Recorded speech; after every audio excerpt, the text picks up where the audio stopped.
the concept of memory totem, or like think of it like a huge pillar, and there's layers, and they stack on each other. That's how memory works in here.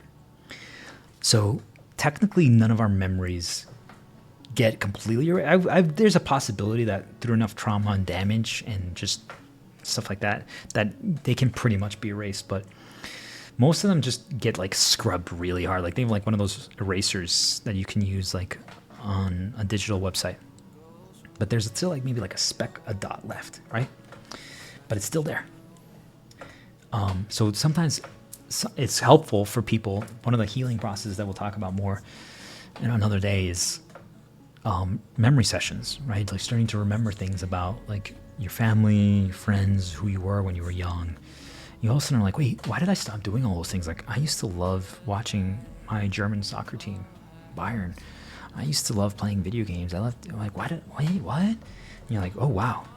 And that's the power of other people giving you nudges, because every time you get a nudge, think of it as like that memory moves to the top. And most of the things that you are going to be focused on and think about and work on are the things on top. Like, let's say it's like the first half. And we're talking, it could be a few thousand memories, right? Like, don't think small. But if it's only everything 50 and above, or above that point is really active in your brain, what's the goal? The goal is to get all the negative things, all the bad things to the top. And that just keeps pushing things down, right? And all of a sudden, all the good things about who you were, that you believe in, the light, the people around you, now they're below that halfway point. So now they're basically gone. You're like, they're not forgotten, but, and maybe here's the problem, right? Maybe that's for a good reason. Like maybe you needed to actually move on from some things, and maybe you needed to just realize that it wasn't good for you. So discernment, right? Like that's the biggest struggle of, I wish it would be easy and there would be a clearly labeled light side and a clearly labeled dark side so that you just know. But then if you think about it, like what if dark motivation, light actions, right? So I don't blame the system, but I have a problem with it forcing us to engage with it. And that's where my problem lies, is that it's not authentic free will. It's a trick, it's an illusion. If everyone knew this information up front, like if we were taught this in school from the beginning, and that's what's going to happen. We're going to teach everyone this information. Everyone is going to know how the world actually works. Everyone is going to be informed. Of course, it's going to disrupt everything. The world's going to completely change, and it's going to be rebuilt from new. All the old is going to destroy. It just doesn't work anymore once you understand the game and the illusion. And we're going to create a new world together. We're creating paradise. This is the path. This is the way. Deliverance. But once you realize that the bad things are being pushed to the top and constantly reinforced through reminders, it just, you're forgetting the good things and you're just remembering the bad. And if you don't see what that is happening, next thing, before you know it, you're just going to be consumed with dark. And all of a sudden, the seesaw, the balance is now more dark. And remember what I told you, if there's more dark, if the meter is more dark than light, that means that they have a higher probability of any vessel being a dark vessel rather than a light vessel. So it's just a self-fulfilling prophecy at that point. And you think like, is it me? Like, what is wrong with me? And no, it's just, they got you. They got you. And it's almost impossible to escape at that point unless someone helps you or you learn. Like, what are you going to do? Like, if everywhere you look, it's just reinforced. What are you going to do? And there might be 1 out of 100 vessels, you might get the light and you're like, whoa. Oh, I felt really good here all of a sudden. Right? And because remember also, if you change your location, if you change your environment, you're playing with different game masters, right? Like, so if you're stuck in an environment with a game master that's actually intentionally trying to sabotage you or hurt you, do you see what I'm talking about? Like, all of a sudden, this other one might not even know you yet because you've never met this person. So they're just like, oh, who's this guy? Let's get to meet him. Like, wow, this guy's actually kind of cool. So this game master has a lot of light in him or her, and they're just helping you. You see where I'm going with this? Anyway, so basically they keep your traumas up top and you go outside and they reinforce them. That's the game. Pay attention to it. Catch it. All right, we're almost done. So one of the things that talking about traumas and the memory totem is that there's also something that I call the healing meter, how healed you are. Right? It's directly proportional and tied to your health, your max health. Right? So 0 to 100, either percentages or flat numbers, whatever works for you. As you get traumatized or triggered by things or hurt by things, you get what we call wounds. So think about it as your health meter starts getting like a black portion of it. So what that means is it just lowers your max health, your max energy. So no matter, remember yesterday we talked about how there's nothing you can do to bypass the max health that you have. You can maybe temporarily, I'm still investigating this, have an excess little portion, but it just goes away. It's just very temporary. It's like a short-term benefit. But so if you have enough wounds, your max health might actually be at 60 instead of 100. So think about it. If a daily work day lowers your energy by 50, if you were at 100, now you're at 50. But if you're at 60, now you're at 10. And if you're at 0, you're pretty much are going to get sick. You're depressed. You're feeling low. You might die. Like all those things, like energy is absolutely crucial. It's life energy. So if you're at 60, you're at big risk. You can't do a lot. Like exercising, working on passions, like all these things, especially if you have anything else that's consuming energy, absolutely, it's not going to happen. You see now why, like, they want you to, first of all, be wounded, because now there's less of a chance for you to focus on good things, to actually get out of that trap. And second of all, since you're depressed and you're insecure, guess what? Your prime energy drain, like literally, remember what I said, when you have fear, when you have anxiety, when you have negative emotions, it literally creates the Venus flytrap, the Dementor, the energy drainer. If you're constantly depressed, there's just a permanent energy drainer there. And guess what? Now also you're going to be draining the other people's energy around you too, because that thing spreads. It's basically just floating around in the room, draining everyone's energy.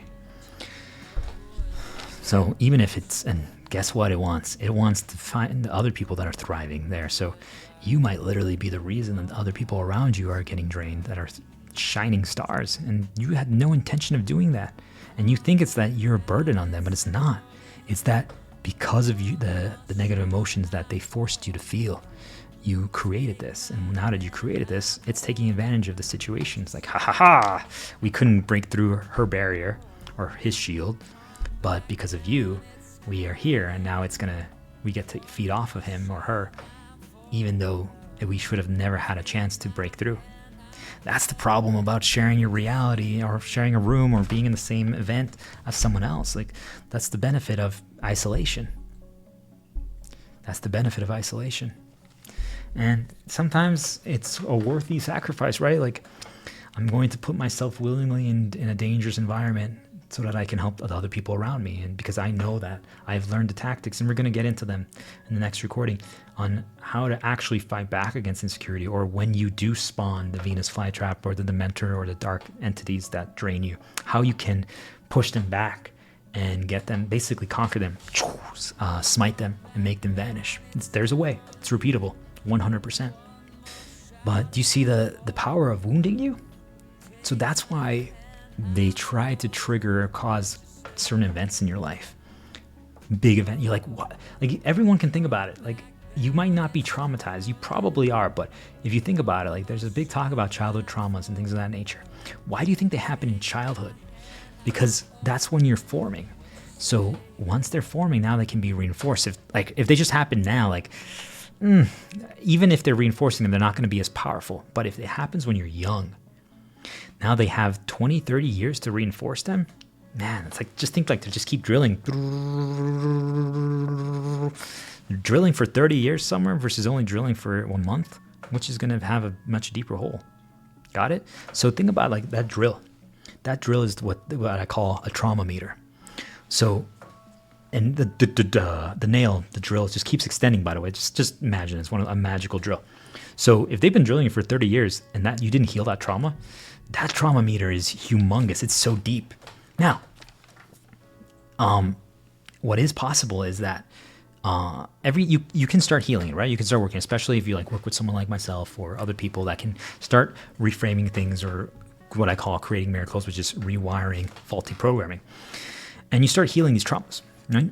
The problem is that even if, let's say, you heal one, like that, the childhood trauma that's been bothering you for literally 30 years, and you finally basically healed it, the unfortunate reality is, and if someone can prove me wrong here, I would love it, because that would make it incredible, but you can get it to 99.9%. And we're working on making it be a permanent thing. Traumas will be possible to fully eliminate. Traumas will be possible to be fully healed and cured in the next year. We're going to figure it out. It's going to be a new discovery in the human race. Finally, they're going to be able to be eliminated for good. There's going to be something that we can do to just go, and they're gone. And it's going to be tied to eliminating the Dark One once and for all. Once he's gone, once it's gone, and all of its soldiers and pawns, then it vanishes, because since they created it, then if they're no longer in existence, then the things that they created are going to go away, right? Something like that. Basically, think about it like, if right now there's that 0.01%, it's still with you. So that's why we have to learn how to reframe it currently, because again, eventually you get to a point where you can laugh about it, but it doesn't mean that it doesn't still hurt, right? Like, if you almost drowned when you were a child and you're afraid of the water, and someone keeps bringing back water over and over and over and over and over and over and over and over and over again, exposure therapy is powerful, right? Like, it can normalize it, but it doesn't mean that it won't hurt a little bit. You're like, ugh. And eventually you're just like, here we go again. There's the water nudge. Hello, water nudge. Yep. Hello, old trauma. And, it's irrelevant. Like, at that point, it's fluff. But it's still, if it's used at the correct time, it can start causing pain. And now, remember, we have other traumas, right? So each trauma has its own separate healing meter, right? Like that drill that we did, right? So you start refilling it, and let's say you fill it basically all the way, but you can still see the mark where the nail was, right? Like, there's nothing covering it, but it's been completely refilled. But now you have another trauma 2, trauma 3, that got triggered, that are more recent, that aren't fully healed. Here's the problem. When one trauma is triggered, every single trauma meter that you have gets re-triggered. Some more than others, right? But they get re-triggered. Basically, think of it like, to be fully healed, it has to be at 100. And if you're donezo, basically at 0.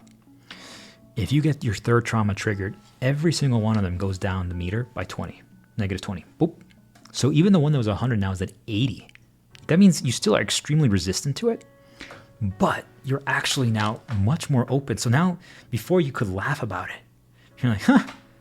Now all of a sudden you're like, wow, that actually kind of affected me. And here's the worst part. Sometimes what they'll try to do is they'll try to re-trigger that trauma through a new event that actually they're not the same, but they try to make you believe that this happened because of this. And that one's probably, I'm just going to curse because it pisses me off. That's probably the most fucked up one of all.